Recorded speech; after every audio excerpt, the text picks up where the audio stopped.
आज आप तवे को शॉपर में डालें और जादू देखें। बिस्मिल्लाहिर्रहमानिर्रहीम, अस्सलाम वालेकुम। मैं हूँ शाज़िया और आप देख रहे हैं शाज़िया वैस। आज की टिप नंबर 1 में आपके साथ शेयर करूँगी कि जब हम तवे का बहुत ज़्यादा इस्तेमाल करते हैं तो इसके ऊपर बहुत ज़्यादा कालक, घी और इस तरह की एक मोटी सी तह बन जाती है जिसको निकालना मुश्किल हो जाता है। तो आपने क्या करना है, आपने तवे को अच्छे से गर्म कर लेना है और गर्म करने के बाद आपने छुरी की मदद से कुछ इस तरीके से इसको खुरच देना है। इससे क्या होगा, जितनी भी इसके ऊपर कालक या घी के जलने की वजह से इसके ऊपर एक मोटी सी तह बन जाती है, वो सारी निकल जाएगी। लेकिन ये कि आपने पहले तवे को अच्छे से गर्म कर लेना है और कालक को आपने कोशिश करनी है कि इसको अच्छे से ये देखें आपने जमा कर लेना है। और जमा करने के बाद आपने यहाँ से उठा लेना है ताकि आपका सीख जो है वो ब्लॉक ना हो। तो उसके बाद आपने हल्का से इसके ऊपर पानी लगाना है और ये काला तेल जो मार्केट से आपको मिल जाएगा, आसानी से मिल जाता है, 30 रुपये का या 50 रुपये का आप ले आएँ, आपको साल भर के लिए काफ़ी रहेगा। और लगाने के बाद आपने जो स्क्रबर होता है उसकी मदद से अच्छे से इसको रब करना है और फिर पानी से आपने साफ़ करना है और आपको चमकता हुआ तवा मिलेगा। नंबर 2 में मैं ये शेयर करूँगी कि जो गर्ल्स हिजाब पिन का इस्तेमाल करती हैं या अगर घर में आप हिजाब पिन कहीं रख के भूल जाती हैं तो इसको आप आसानी से किस तरह तलाश कर सकती हैं। उसका बेहतरीन तरीका ये है कि आपने इस तरह स्पंज लेना है। अगर आपके पास ज़्यादा हिजाब पिन है तो आप चाहे फुल जो है स्पंज इस्तेमाल कर लें, अगर आपके पास थोड़ी हैं तो आप इसका छोटा सा पीस कट करके सारी हिजाब पिन को कुछ इस तरह से इसके ऊपर लगा दें। अब ये देखें, थोड़ी सी जगह पे तकरीबन 15 से 20 हिजाब पिन जो है वो एडजस्ट हो जाएंगी। अब आप इसको लगाने के बाद जहाँ मर्ज़ी रखें, ये आसानी से रखी जाएंगी, गिरेंगी नहीं। और इसके अलावा आप इसको बैग में रख के भी एक जगह से दूसरी जगह ले जा सकती हैं। ये अपनी जगह से टच से मस नहीं होंगी। ये देखें, लाजमी इस टिप को ट्राई करिएगा और फीडबैक देना मत भूलिएगा। टिप नंबर 3 में मैं आपके साथ शेयर करूँगी अमूमन क्या होता है, जब हम नेल पेंट लगाते हैं तो उसको रिमूव करने के लिए हमें रिमूवर की ज़रूरत पड़ती है और रिमूवर के साथ साथ हम उसको टिश्यू पेपर या कॉटन पे लगा के साफ़ करते हैं, जिससे क्या होता है रिमूवर जो है वो वक्ती तौर पे तो टिश्यू पे लग जाता है लेकिन बाद में वो जल्दी ड्राई हो जाता है और हमारे नेल से नेल पेंट रिमूव करने में मुश्किल होती है। तो आपने सिंपल क्या करना है, जो पैड होता है इसका छोटा सा पीस ले लेना और इसके ऊपर जो रिमूवर आप यूज़ करती हैं आपने नेल रिमूवर इसके ऊपर कुछ इस तरह से फैला देना है। और फैलाने के बाद जब ये जज़ब हो जाए उसके बाद आप आसानी से इस तरह नेल के ऊपर करने पर सारी नेल पेंट जो है वो रिमूव हो जाएगी। और अभी मैं आपको नेल पेंट लगा के इसको रिमूव करके लाइव रिजल्ट भी दिखाती हूँ। और ये देखें, मैं हल्का सा इसको एक दफ़ा ही रब करूँगी और सारी जो नेल पेंट है वो रिमूव हो जाएगी।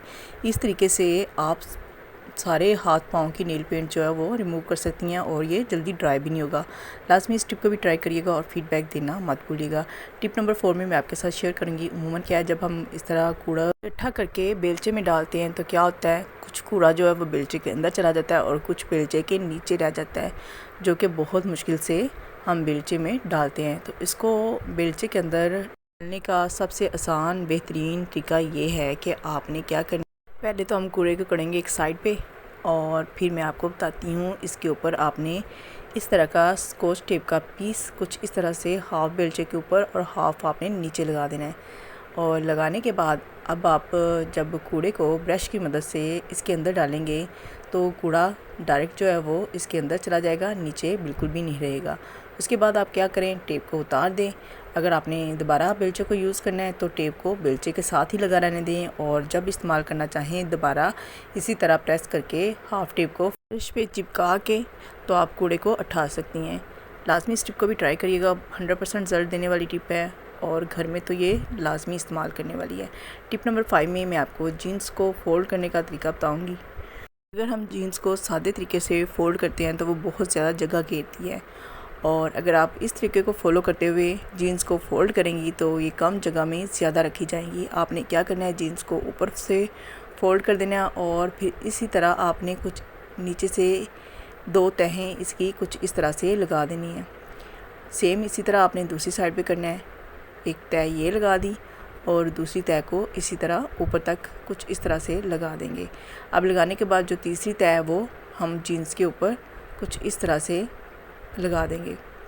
इससे क्या होगा, जीन्स को फ़ोल्ड करने में आपको बहुत ज़्यादा आसानी होगी और इसके ऊपर सिलवटें भी नहीं आएंगी और आप जब भी निकालेंगी आपको बिल्कुल आयरन जो जीन्स है वो मिलेगी और इसके अलावा ये इतनी ज़बरदस्त फोल्ड हो जाएगी और आप इसको जिस जगह पे भी रखेंगी ये कम जगह घेरेंगी और पता भी नहीं चलेगा कि आपने जीन्स को फोल्ड करके रखा है। टिप नंबर 6 में मैं आपके साथ शेयर करूंगी, अमूमन जब हम कोई चीज़ें फ्राई करते हैं, चिप्स हो जाए, पकौड़े हो जाए या कोई भी चीज़ जो हम ऑयल में फ्राई करते हैं तो वो उसके कुछ जो पार्टिकल्स होते हैं वो ऑयल के अंदर रह जाते हैं। तो वो जब हम दूसरी कोई चीज़ फ्राई करते हैं तो उसके साथ चिपक जाते हैं। तो इस तरह ऑयल को साफ़ करने का बेहतरीन तरीका ये है कि आपने इस तरह स्ट्रेनर लेना है और इसके ऊपर कुछ इस तरह से आपने टिश्यू रख देना है, सिंगल रख दें या डबल रख दें, दोनों सूरतों में ये बहुत अच्छा वर्क करेगा। उसके बाद आपने ऑयल को छान लेना है और देखेंगी आपके जितने पार्टिकल्स हैं वो टिश्यू के ऊपर रह जाएंगे और ऑयल जो है बिल्कुल आपको प्योरीफाई मिलेगा। अगर आप स्ट्रेनर सिर्फ रख के ऑयल को छानेंगी तो भी छोटे छोटे जो बारीक बारीक ज़रे होते हैं वो स्ट्रेनर की मदद से ऑयल में चले जाते हैं। तो आप इस तरीके से छानिएगा, तरीके से ऑयल जो है वो बिल्कुल साफ़ हो जाएगा। और इसके अलावा अगर आपका ऑयल ज़्यादा जल जाता है, काला हो जाता है, तो आपने क्या करना है, 1 से 2 जवे जो लहसुन के होते हैं उनको हल्का सा मैश करके ऑयल के अंदर जला लें। उससे क्या होगा, ऑयल जो है बिल्कुल साफ़ हो जाएगा और आप उसको दोबारा भी इस्तेमाल कर सकती हैं।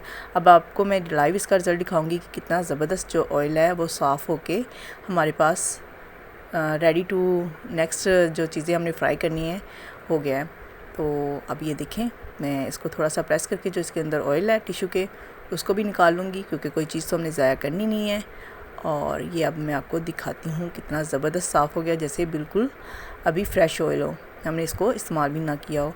लाजमी इस टिप को भी ट्राई करिएगा और फीडबैक देना मत भूलिएगा।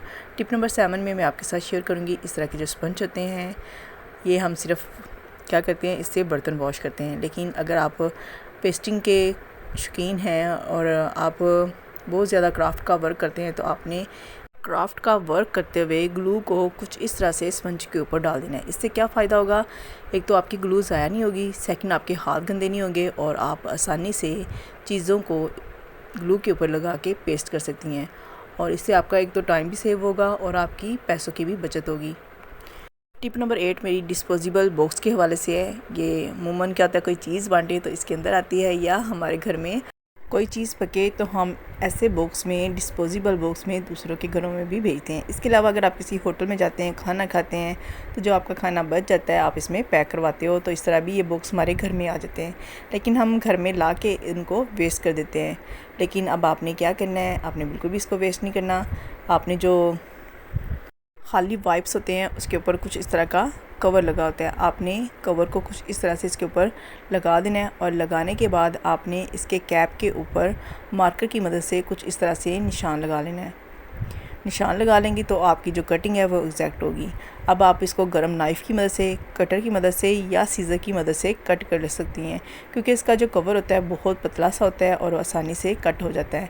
अब इसको ऊपर से उतारेंगे और मैं इसके लिए सीज़र का इस्तेमाल कर रही हूँ और सीज़र की मदद से इसको मैं कुछ इस तरह से कट कर लूँगी, क्योंकि ये बहुत जो प्लास्टिक का कवर होता है बारीक होता है, आसानी से सीज़र से कट जाएगा। अब मैं क्या करूँगी, दोबारा इसको इसके ऊपर अटैच कर दूँगी। आप ग्लू भी इस्तेमाल कर सकती हैं ताकि ये अच्छे से फिक्स हो जाए और इसको आपने अच्छे से दबाना है। अब मैं आपको बताऊँगी कि आप इसमें क्या क्या चीज़ें रख सकते हैं। सबसे पहले तो आपके घर जो टिश्यू आते हैं तो आप इसमें टिश्यू को कुछ इस तरह से सेट करके रख सकती हैं। ये देखें, ये टिश्यू हैं और आप इस तरह से इनके अंदर रखें और इस बॉक्स को बंद करें। और बंद करने के बाद आप इसके अंदर से टिश्यू को आसानी से निकाल सकती हैं और दोबारा कवर करके इसको बंद भी कर सकती हैं। इसके अलावा आप इसमें वाइप्स भी रख सकती हैं। सम टाइम होता है कि वाइप का कवर ख़राब हो जाए तो आप इसके अंदर इसको सेव कर सकती हैं, क्योंकि वाइप्स के अंदर पानी होता है तो वो पानी ड्राई हो जाए तो ख़राब हो जाते हैं। तो आप इस तरह इस बॉक्स के अंदर वाइप्स को भी रख सकती हैं। इसके अलावा टिश्यू को भी रख सकती हैं और रखने के बाद जितना आपको चाहिए निकालें और इसको दोबारा इसी तरह बंद कर दें। इस तरह का बॉक्स बना के आप गाड़ी में भी रख लें और इनको डिकोर भी कर लें तो बहुत ज़बरदस्त लगेगा। और इसके अलावा आप इसमें टिश्यू का रोल भी रख सकती हैं। कुछ इस तरह से कैप को खोलें और टिश्यू कुछ इस तरह से बाहर निकाल दें और जितना आपको टिश्यू चाहिए आप इस्तेमाल कर लें और बाकी टिश्यू को दोबारा उसी तरह से कवर करके आप रख सकती हैं। उम्मीद के साथ कि आज की वीडियो में जो मैंने टिप्स शेयर की हैं आपके लिए फ़ायदेमंद होंगी। आप लाजमी इनको ट्राई करिएगा और अपनी फ़ीडबैक भी लाजमी दीजिएगा। लास्ट टिप में मैं आपके साथ शेयर करूँगी कि मौसम तब्दील हो चुका है और गर्मियां आने वाली हैं, तो ऐसे मौसम में क्या होता है, हशरात जो होते हैं, कीड़े मकोड़े जो होते हैं वो बाहर निकलते हैं। तो अगर हम इस तरह तवे को नंगा छोड़ देते हैं तो सुबह जब हमने तवा इस्तेमाल करना है तो हमें दोबारा इसको वॉश करना पड़ता है, और वॉश करके जब हम तवा इस्तेमाल करते हैं तो वो टेढ़ा भी हो सकता है। तो इसलिए आपने रात को शॉपर इस तरह इसके ऊपर चढ़ा देना है और गिरा लगा के इसको अच्छे से पैक कर देना है। इससे क्या होगा कि जो कीड़े हैं वो इसके तवे के ऊपर नहीं आएंगे और आपका जो तवा है वो साफ़ रहेगा और आप इसको ऐसे ही निकाल के इस्तेमाल कर सकती हैं। लाजमी इन टिप्स को ट्राई करिएगा, अपनी फ़ीडबैक लाजमी दीजिएगा। अगर आप चैनल पे नए हैं तो चैनल को सब्सक्राइब करके बेल आइकन को लाजमी क्लिक कर दीजिएगा। और अगली वीडियो तक इस दुआ के साथ मैं आपसे चाहूँगी इजाज़त कि खुश रहें और खुशियाँ बांटते रहें।